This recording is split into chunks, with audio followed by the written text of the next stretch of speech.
اللہ تعالیٰ نے انسان کو بے شمار نعمتوں سے نوازا ہے، لیکن ان تمام نعمتوں میں سب سے عظیم نعمت والدین کی نعمت ہے۔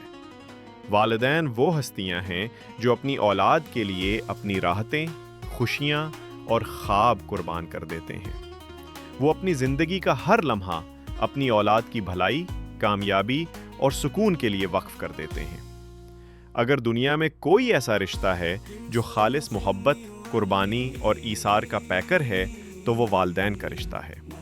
اسی لیے اسلام نے والدین کے احترام اور اطاعت کو ایمان کا لازمی جز قرار دیا ہے۔ قرآن پاک میں اللہ تعالیٰ نے بارہا والدین کے ساتھ حسن سلوک کا حکم دیا ہے۔ سورۃ بنی اسرائیل میں ارشاد ہوتا ہے، اور تیرے رب نے حکم دیا ہے کہ اس کے سوا کسی کی عبادت نہ کرو اور والدین کے ساتھ احسان کرو۔ اگر ان میں سے ایک یا دونوں تیرے سامنے بڑھاپے کو پہنچ جائیں تو ان سے اف تک نہ کہو، نہ انہیں جھڑکو بلکہ ان سے نرمی سے بات کرو۔ سورۃ الاسراء آیت 23 سے 24۔ یہ آیت والدین کے مقام و مرتبے کو بیان کرنے کے لیے کافی ہے۔ یہاں اللہ تعالیٰ نے اپنی عبادت کے فوراً بعد والدین کے ساتھ نیکی کا حکم دیا، جو ظاہر کرتا ہے کہ والدین کی اطاعت عبادت کے برابر درجہ رکھتی ہے۔ لیکن افسوس کے ساتھ کہنا پڑتا ہے کہ آج کے دور میں بہت سے لوگ اس حکم الہی کو فراموش کر چکے ہیں۔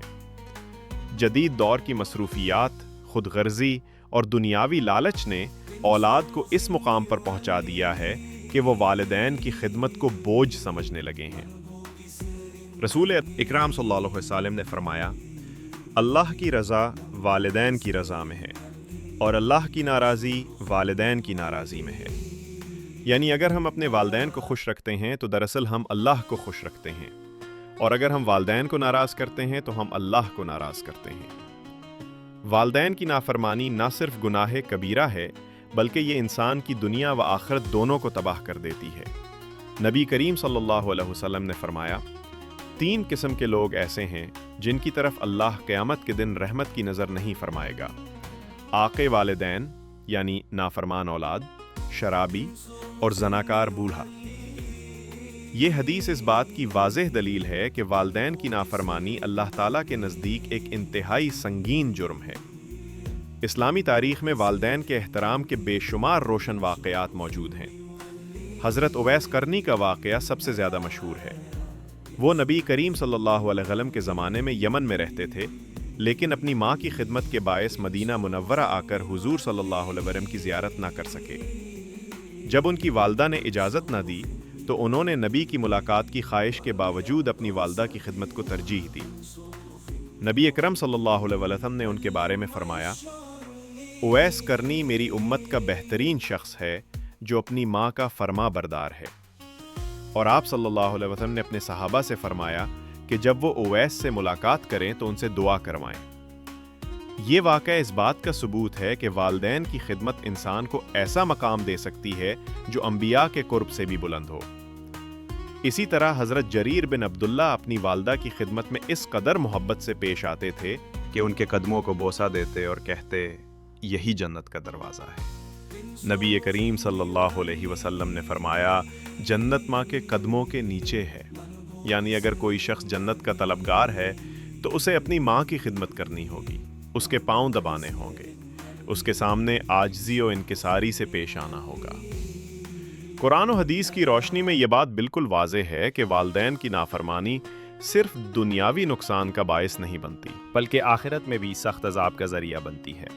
بعض روایات میں آتا ہے کہ والدین کی بد دعا سے انسان کی پوری زندگی کی خوشیاں چھن جاتی ہیں، اس کے رزق میں تنگی آتی ہے، عزت و مقام چھن جاتا ہے اور دل سے سکون ختم ہو جاتا ہے۔ ایک مشہور واقعہ ہے کہ ایک شخص نبی صلی اللہ علیہ وسلم کی خدمت میں حاضر ہوا اور عرض کیا، یا رسول اللہ، میرے والد بوڑھے ہیں، میں ان کے کندھوں پر بٹھا کر حج پر لے گیا ہوں، کیا میں ان کا حق ادا کر دیا؟ آپ صلی اللہ نے فرمایا، نہیں، تم نے ان کا ایک سانس کا بھی حق ادا نہیں کیا۔ یہ جواب اس حقیقت کو ظاہر کرتا ہے کہ والدین کے احسانات کا بدلہ اولاد کبھی بھی نہیں چکا سکتی۔ والدین کی خدمت صرف ان کی زندگی تک محدود نہیں، اسلام نے ہمیں یہ بھی سکھایا ہے کہ کہ اگر والدین دنیا سے رخصت ہو جائیں تب بھی ان کے لیے دعا کرنا، ان کے نام پر صدقہ و خیرات دینا، ان کے دوستوں اور رشتہ داروں سے حسن سلوک کرنا، ان کے وعدوں کو پورا کرنا، یہ سب نیکی کے کام والدین کی فرمان برداری میں شمار ہوتے ہیں۔ نبی صلی اللہ علیہ وسلم نے فرمایا، انسان کے مرنے کے بعد اس کے اعمال کا سلسلہ منقطع ہو جاتا ہے سوائے 3 چیزوں کے: صدقہ جاریہ، علم نافع اور نیک اولاد جو اس کے لیے دعا کرے۔ یعنی اگر کوئی اولاد اپنے والدین کے لیے دعا کرتی ہے تو مرنے کے بعد بھی والدین کے درجات بلند ہوتے رہتے ہیں۔ افسوس کی بات ہے کہ آج کے جدید زمانے میں بہت سے بچے والدین کی خدمت سے گریزاں ہیں۔ وہ اپنے دوستوں، موبائل اور دنیاوی مشاغل میں اس قدر مصروف کہ والدین کی بات سننا تو دور، ان کی موجودگی کو بھی بوجھ سمجھنے لگے ہیں۔ یہ رویہ نہ صرف اخلاقی زوال کی نشانی ہے بلکہ روحانی اندھیرے کا بھی سبب ہے۔ ہمیں چاہیے کہ ہم اپنے والدین کے ساتھ محبت، نرمی اور خلوص سے پیش آئیں، ان کی باتوں کو توجہ سے سنیں، ان کے دکھ درد میں شریک ہوں، ان کی ضروریات کا خیال رکھیں اور سب سے بڑھ کر ان کے لیے دل سے دعا کریں۔ اگر کبھی والدین ناراض ہو جائیں تو فوراً ان سے معافی مانگ لینی چاہیے، کیونکہ والدین کی رضا میں ہی دنیا و آخرت کی کامیابی ہے۔ آخر میں یہ بات یاد رکھنی چاہیے کہ والدین کی نافرمانی اللہ کے عذاب کو دعوت دینے کے مترادف ہے۔ جو شخص اپنے والدین سے محبت کرتا ہے، اللہ اس کے لیے آسانیاں پیدا کرتا ہے، اس کے رزق میں برکت عطا فرماتا ہے اور اس کے لیے جنت کے دروازے کھول دیتا ہے۔ اللہ تعالی ہمیں والدین کا احترام کرنے، ان کی خدمت کو اپنا فریضہ سمجھنے اور ان کی دعاؤں کا مستحق بننے کی توفیق عطا فرمائے۔